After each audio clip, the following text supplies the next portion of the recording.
Your son called you for help, and you let him become a beggar while you buried another in his place. The glass slips from Ricardo's hands. The sound of shattering glass on the floor echoes like a muffled scream in his mind. But what he sees next is even more unbearable.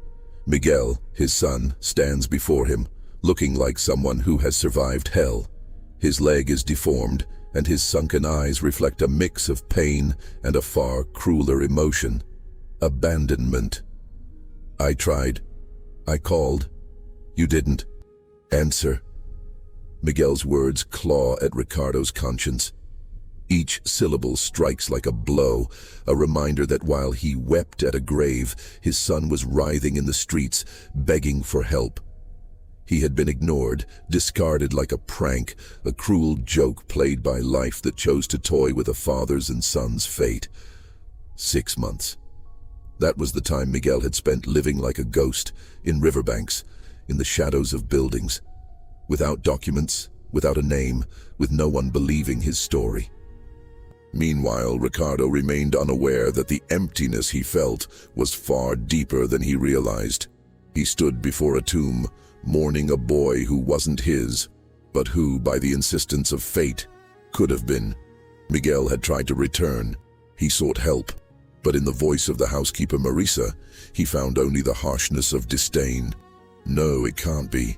That was all Ricardo, dazed, managed to murmur.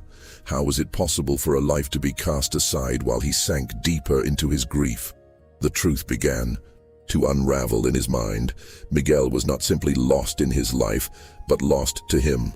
And right there, amidst shock and denial, Ricardo realized he had buried another boy, João, a child who, like his son, remained invisible to a world that only accepted familiar faces. A boy without a story, without a name, someone whose existence faded into an incomprehensible coldness. Ricardo gazed at Miguel, at the marks on his body, at the pain etched on his face, and with that, guilt began to seep in, like poison coursing through his veins. Every day he had allowed himself to live without knowing, without caring, now weighed like an anchor in his heart. Miguel was there, alive and broken, and the truth was relentless. The reunion was a silent duel. Ricardo found no solace. What lay between them now was an abyss formed by time and pain that resonated in whispers. Miguel's wound was visible, but Ricardo's was hidden. A deep scar, an indelible mark he could not conceal. He wanted to embrace his son, but what could he say? That he was sorry? That he regretted it? Words seemed insignificant now. Dad, Miguel's voice was a heavy whisper. He didn't want to be just a hasty memory. He didn't want to be merely a burden. You didn't know. I just needed you. Those words pierced Ricardo's soul, and he realized that healing wasn't something simple.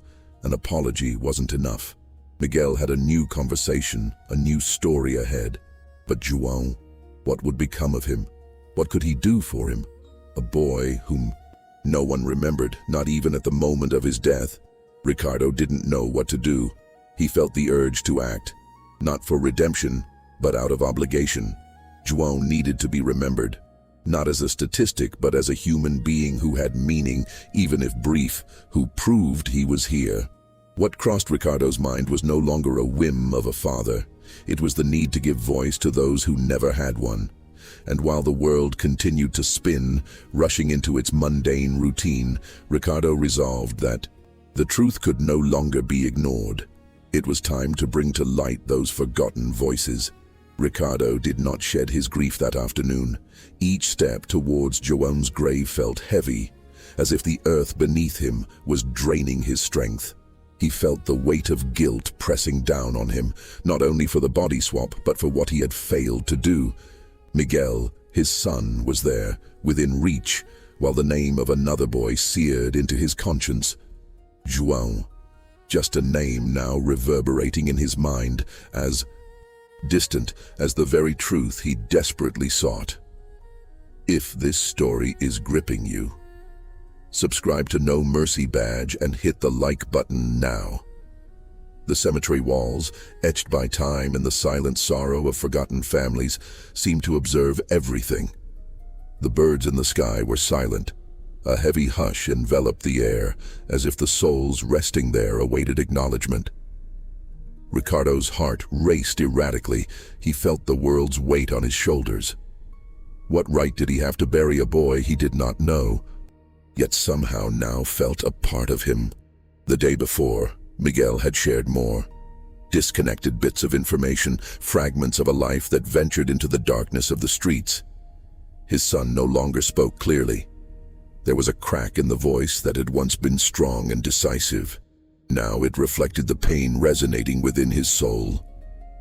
Ricardo listened to Miguel's stories about what it meant to live at the mercy of indifference, brutal men, broken promises, and the moral dilemma of survival. These were things not mentioned in the high society gatherings Ricardo used to frequent. He only knew the polished side of life. This was a brutal world, far removed from his privileged bubble. And now, each word from Miguel nestled in his heart, turning into deep stabs. He tried to focus on the scars, the marks that wouldn't fade. It was a way to make sense of what had been lost. But the fury also grew, a flame burning fiercely within him. How had he allowed this to happen? How could he let his son's identity be denied while he mourned at a grave that wasn't his? Ricardo began connecting the dots. The maid Marisa, her cold voice on the phone, a simple, "It can't be," echoed in his mind. The boy who begged for help, ignored like a ghost. He needed to confront her, ask what went through her mind when she dismissed the voice of a man who unknowingly immortalized a father's grief. Was Miguel's life just another calamity for Marisa? Merely an echo of a distant "be careful," as if people lost their worth when their stories were not clear. As indignation consumed him, an idea blossomed in his mind. It was time to expose everything. No longer silencing the past, no more hiding behind the elegant walls that surrounded his days. He needed to give voice to the invisible. Tell João's story. He could no longer allow him to be just a number, a mistake of a state that ignored its citizens' pain. João, with his silent laughter, deserved dignity. Ricardo decided to act. Words formed in his mind with new clarity. He envisioned himself in front of the cameras, the warm light hitting his face, the intensity of that moment amplifying. It was necessary to be vocal. The burden of truth, suppressed for so long, needed to be unleashed. As much as he feared confrontation, he could no longer allow himself to live in a bubble made of lies and a wounded heart.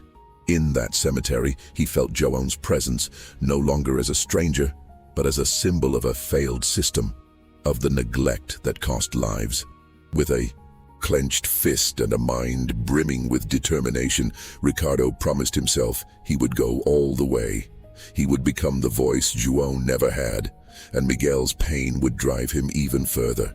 The fresh start was a precarious path, yet Ricardo was ready to traverse it.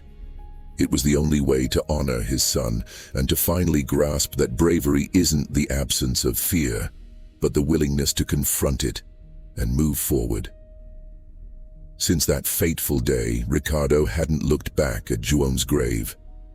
However, the image of the little boy, so invisible in life and now so vivid in his memories, relentlessly haunted him. He recalled the joy he felt watching Miguel take his first steps, as if the entire world existed solely for him. And now, here he was, facing a nightmare that seemed to stretch on endlessly. The city, once brimming with possibilities, now loomed like a dark labyrinth filled with cacophony. Sirens, screams, echoes of shattered lives. Since their reunion, the silence between father and son had become deafening. Miguel wasn't ready to speak, and Ricardo didn't know where to begin. The weight of unspoken words, of things never heard, crushed them both. There was a courtyard on the outskirts, under a sky cloaked in dark clouds, where Miguel spent nights in a makeshift shelter alongside others who seemed like castaways in the world. He sought warmth, but the weariness of body and soul had already set in. The pain of rejection manifested in every movement, in every glance. The phone rang again. Ricardo hesitated before answering. It was Marissa, the housekeeper, with her usual mechanical tone. "Sir, Mrs. Tavares wishes to inquire about the funeral."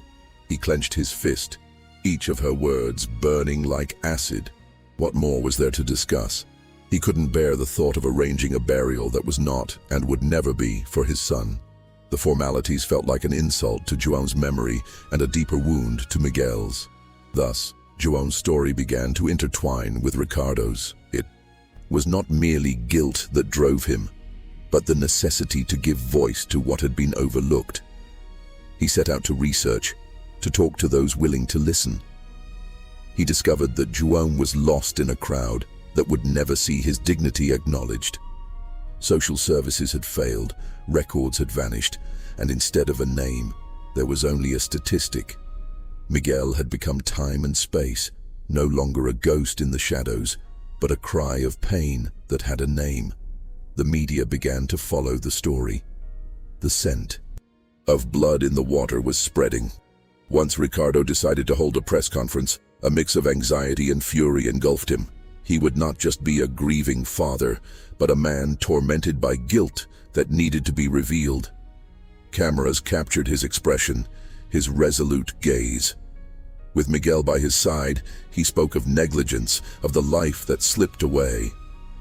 João wasn't a statistic. He was a boy who asked for help and was ignored. His words resonated, and the space that felt constricted expanded. The feeling of outrage grew. The voices of society, once so distant, now united, and the indignation transformed into a rallying cry. Miguel watched beside him, feeling for the first time that his struggle was shared. What had once been a solitary burden was now evolving into a collective march for justice. Ricardo saw light in his son's eyes, no longer wounded, but filled with burgeoning hope. There was something there that resembled a fresh start. With each report released, João's story came to life. Authorities began to act, not out of compassion, but out of fear of the consequences. Ricardo fueled his resolve. Battles would become his new routine. There were mistakes that money couldn't fix, but there was also the chance to restore dignity to a forgotten name. And thus, justice began to seem like a possible reality. However, the road stretched long ahead, and each step could lead to a slip. The quest for justice was fraught with moments when pain threatened to resurface, when loneliness magnified guilt once again. The battle was far from over, yet the suffering was slowly being transformed into purpose. Freedom would come gradually, and Miguel awaited it, prepared to endure whatever lay ahead. But together, Ricardo realized it wasn't just his fight. It had become the struggle of all those who could not speak. And that changed everything. Miguel had turned into a fractured reflection of the life he once knew. He felt the ache of his broken leg, but the emotional wound of abandonment cut even deeper. The streets were not merely a physical space. They were a battlefield where indignity became routine. When they finally reunited, their first exchange was neither an embrace nor an apology. Instead, it was an avalanche of unspoken questions hanging in the air between them. "You didn't hear me," Miguel whispered, his voice more an echo of desperate pain than an accusation. Ricardo found himself at a loss for words. How could he justify his silence? The absence of his son had shaped his actions, turning a noble grief into a public tragedy. Phrases trembled between them. Unwanted truths floated like deep mud. There was an urgent need to carve out a new space between them, a place where pain could be shared, but the past weighed heavily, as if every word became an anchor. Still, something in Ricardo reignited. It was not just guilt. It was the determination to truly make a difference. He remembered João, the invisible boy. The contrast between Miguel's and João's lives could not be overlooked. In a world blind to human essence, Ricardo resolved that João deserved to be heard. If Miguel had become a drifting body, João had vanished without leaving a trace. And now, Ricardo was giving both of them a voice. But it was an exhausting struggle. Every step forward felt like being dragged by a broken seatbelt, the pressure of injustice more oppressive than he could bear. The following days were filled with meetings with lawyers, specialists, and activists. The game shifted with each conference, each document passing through Ricardo's trembling hands. He discussed the hospital's negligence, the authorities' indifference, a true web of human and systemic mistakes. He was determined to unearth the truth and restore dignity to those who had none. But the nature of the truths he sought to expose was worth far more than mere recognition. It was a fight for life. The pressure mounted. The media became a battlefield in its own right. Headlines screamed, "The Forgotten Mother," or "The Tragedy That Could Not Be Averted." Publicly, he became a symbol of a failing system. Yet within him, the weight of guilt did not relent. How to escape the remnants of the past when even his best intentions seemed to tarnish João's memory? Watching Miguel's interviews, the pain in his eyes felt like being sucked into a vortex of regret. He wondered, was this enough? Would the truth, no matter how painful, heal? The assembly of people around him, all waiting for someone to signal first, became an insistent collective spirit. Miguel looked back at his father, his gaze carrying the burden of unreciprocated love. What could one human offer another who had been so close to the abyss? The physical reunion, the exchange of words, turned into a struggle of looks and choices, a dance between what was and what could be. Though the weight of truth loomed like a heavy cloud, a faint light began to emerge between them. It wasn't healing, but a glimmer of hope. Ricardo resolved to find the lawyer who could expose the system's failures. He crafted a manifesto of love and struggle, aiming to tell Miguel and João's story with dignity. It would be a plea not just for Miguel, but for humanity trapped on the edges of neglect. When it was time to give voice to João, the room fell silent. No one was prepared for the truth that surfaced from his narrative. Eyes turned, and a murmur arose. In that moment, Ricardo realized that the true burden he carried was not just the guilt he bore, but the awareness that it was possible to fight against silence, that Miguel and João's battle mirrored the struggles of many others. The tear that rolled down Miguel's cheek in court was not solely the pain of the past, but the possibility of a future where his voice would not be buried alongside João. The courtroom was a cold space, filled with curious glances and restless whispers. Ricardo felt the weight of the walls, as if each brick was there to bear witness to his disgrace. He sought no pity. The truth was alive, pulsating like a living being. The artificial light reflected the scars of the battle he had waged in his mind. Within that environment, steeped in formalities and protocols, he fought to rectify a mistake that cost two boys their future. Miguel, beside him, appeared small, yet his presence was undeniably powerful. When the state's lawyers attempted to dismiss the pain and silent cries for help, Ricardo's words sliced through the air. This isn't just about what was lost, it's about what went unheard. The words came out like a shot, quick, sharp. Two lives aren't mere numbers. I'm not the only one who felt this pain. His gaze met Miguel's, exchanging a gesture of solidarity. The boy's eyes were damp, yet held a spark that Ricardo still struggled to understand. Suffering had forged a strong boy from fragility, and this was something Ricardo was only beginning to grasp. Amidst the chaotic courtroom, the voices and evidence began to intertwine, weaving a convoluted account that resonated powerfully in every corner. In the turmoil, João's presence loomed like a ghost, and Ricardo could almost hear the boy's whispers. I was left behind. No one cared. This was the truth he aimed to illuminate. The invisibility of a boy without a name, a family, or a story felt like a cruel injustice. Ricardo started to understand that Miguel's fight was not just for himself, but for all those forgotten by society. As the defense attorney attempted to undermine Miguel's testimony, citing street life statistics, Ricardo had to take deep breaths to suppress his anger. It was an insensitive approach, revealing the coldness of a system that treated people like data points in a report. What if it were you? He wanted to shout. What if your life was reduced to cold numbers? What would you do? The clamor within Ricardo grew as the statistics piled up, while Miguel's truth became clearer. When the judge paused, the murmur in the room quieted, transforming the atmosphere into a theater where silences told stories. Miguel then chose to break the cycle of oppression. He didn't need permission to share his testimony. The boy raised his voice, shattering the ice of passivity. João's story cannot be erased, he declared, his voice trembling but resolute. He deserves to be remembered. I deserve to be heard. No one else should suffer as I suffered. Tears streamed down his face, and what was once a look of pain now filled with determination. This was not just an act of courage. It was a cry against abandonment, a plea against a system that failed to protect the most vulnerable. Ricardo felt his heart race. This was it, exactly what he needed to hear. He wasn't alone, even as the weight of guilt still crushed him. Miguel had traversed hells and now stood there, fighting not just for himself, but for everyone.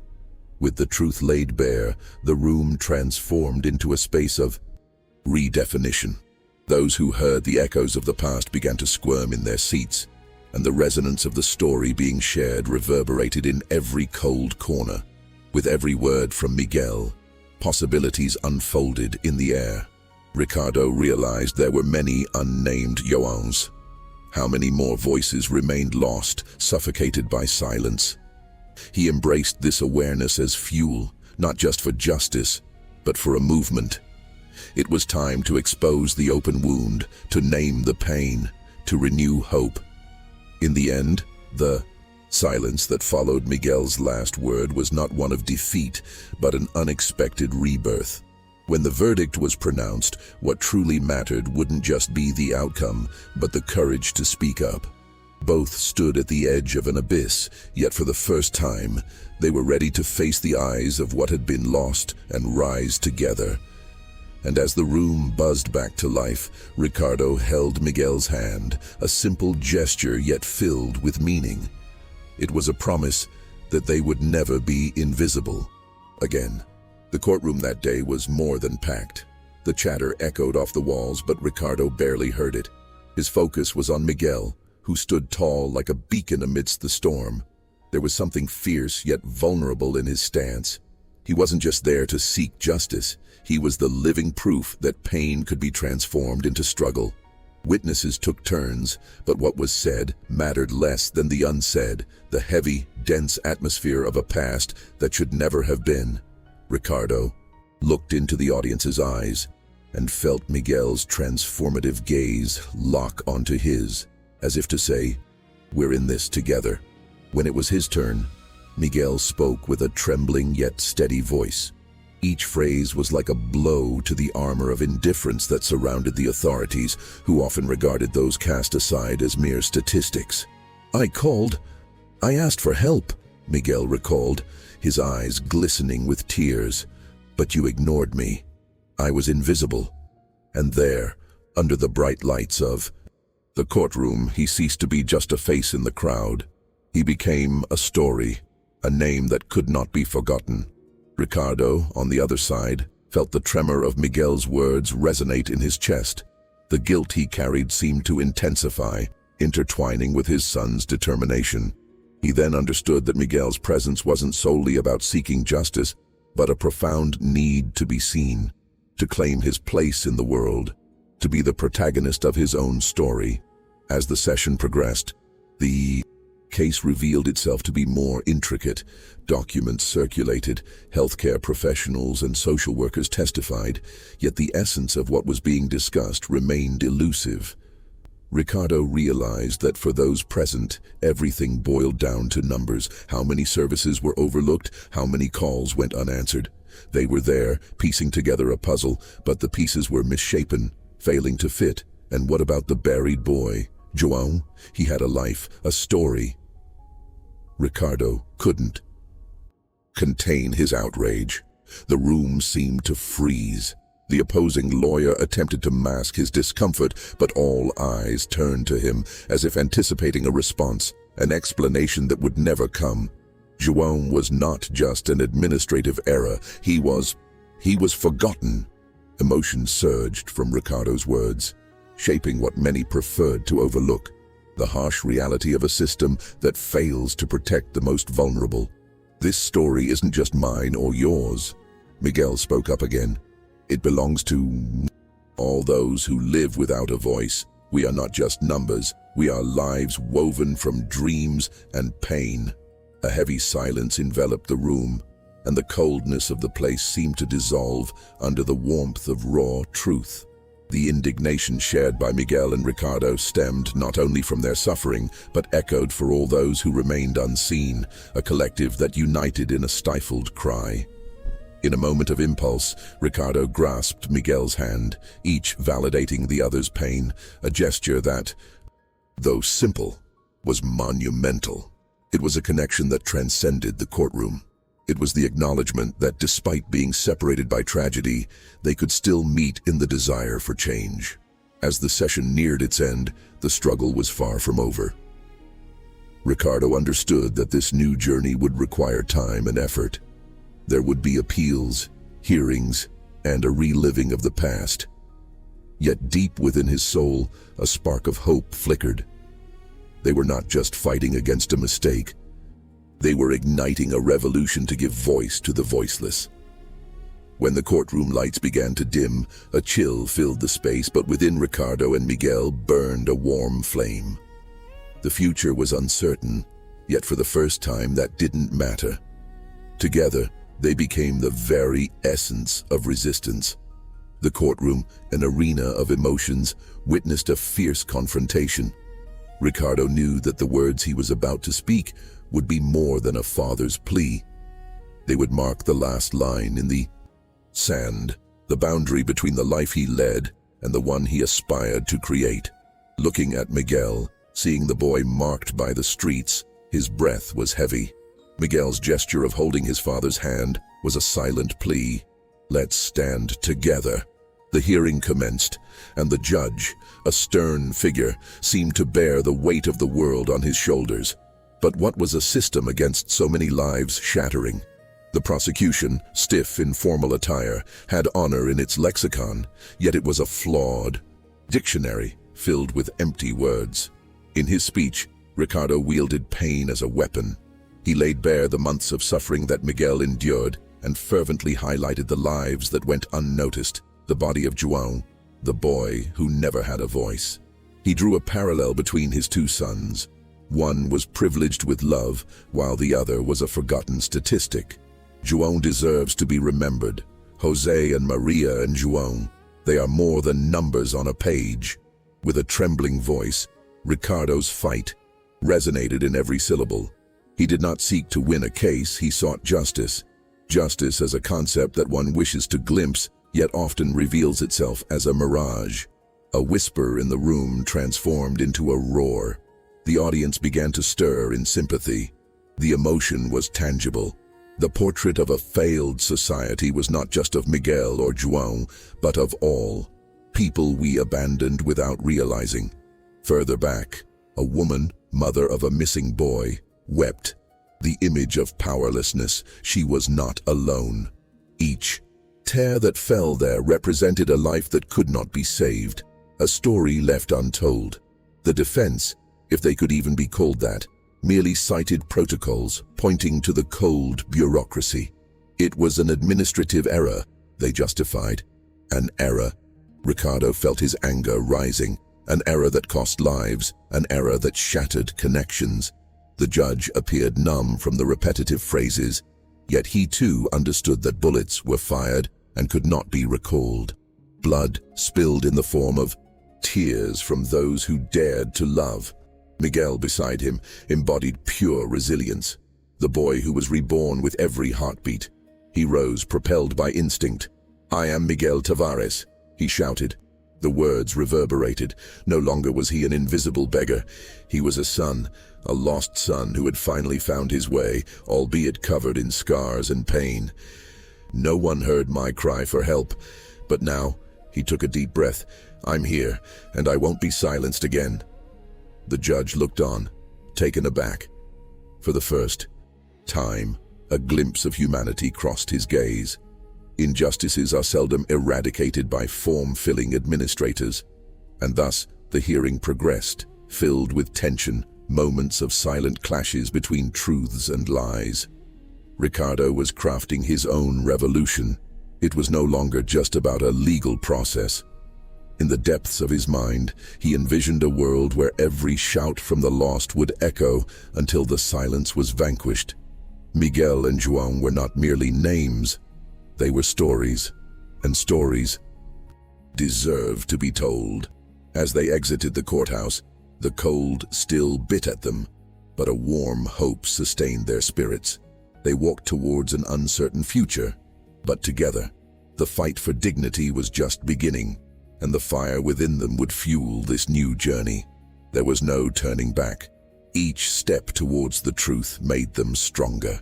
In that emptiness, Ricardo learned that some wounds time does not heal, but the struggle is an antidote. And in this battle, perhaps guilt could transform into something greater, something that would not only honor the memory of those lost, but would demonstrate that, at last, it was time to see and hear, time to act, and never be silent again. Ricardo felt the weight of the words in the air, as if each syllable had the power to shatter everything once more. In the heavy silence of the courtroom, his voice reverberated, each letter a punch in the face of the system, a declaration of war. This isn't just a mistake, it's a tragedy. He spoke not only for Miguel, but for João, the one who had no one, who was buried, nameless. There was a cutting truth in the words that resonated with everyone present. The collective shame of what that exchange of lives meant. Disregarded lives, ignored stories. Miguel's gaze was locked on him, filled with anger and sorrow. But who wouldn't feel that? Living on the streets, a father who didn't answer the call. Ricardo recalled Miguel's first scream and how he hadn't heard it. It was easy to throw out words, but the real challenge was making them resonate in the hearts of those who truly needed to hear. He pressed on. How many lives will be erased while society pretends not to see? The reporter, clutching her notepad, held the pen as if about to record every word as a manifesto. Cameras spun, flashes went off, and suddenly, that courtroom became an arena where defeat was not an option, where truth became the only weapon in the fight. Miguel, stronger than ever, leaning on his cane, lifted his head, clearly refusing to be defined by abandonment or mourning. When justice finally revealed itself, it wasn't merely through court rulings. It echoed in Ricardo's voice, resonated in Miguel's struggle, and lingered in João's memory. "Don't forget him," Ricardo declared. "He's just one of the countless victims of a system that chooses to overlook suffering." His words floated in the air as the audience absorbed each blow to their conscience. What was at stake transcended the lives of two boys. It embodied the dignity of all those who remained faceless. Thus, the battle morphed into a rallying cry. A movement emerged, small groups banded together, all demanding respect for those who had passed. Ricardo didn't merely want to slam the door shut. He yearned for it to open, for society to turn its gaze and recognize those in dire need of support. He understood that his journey through grief wasn't over. No, it was just the beginning. The outcry for truth reverberated as daylight faded. The scars carried by Miguel and Ricardo would endure, but the fight now extended beyond them. It was for the memory of those forgotten, for those still striving to rise from the shadows. Ricardo realized he could be a voice, a catalyst for change. He would not remain merely a remorseful father. He could become a champion for all the unseen. And so, as the sun dipped below the horizon, a new dawn began to emerge. The path was strewn with stones, barriers, and uncertainties, yet they would no longer walk alone. The uncertain future ahead pulsed with a newfound hope, a call for the world to rise up in silence no longer. If struggle was the only certainty, so be it. Miguel and Ricardo were ready to face whatever lay ahead. After all, this wasn't solely about a father and son reunited. It was about all those who had been forgotten, and together they would refuse to let history repeat itself. Because in the end, the true fight is not just for oneself, but for the voices of those who never had the chance to shout. And if this story has inspired you to take action, then subscribe now to No Mercy Badge and hit the bell icon. Leave a like if this message resonated with you, share it with someone who needs to hear it, and let me know in the comments, would you remain silent, or would you raise your voice against all odds? And now, on your screen, 2 more videos are popping up. Click to watch now and continue this journey.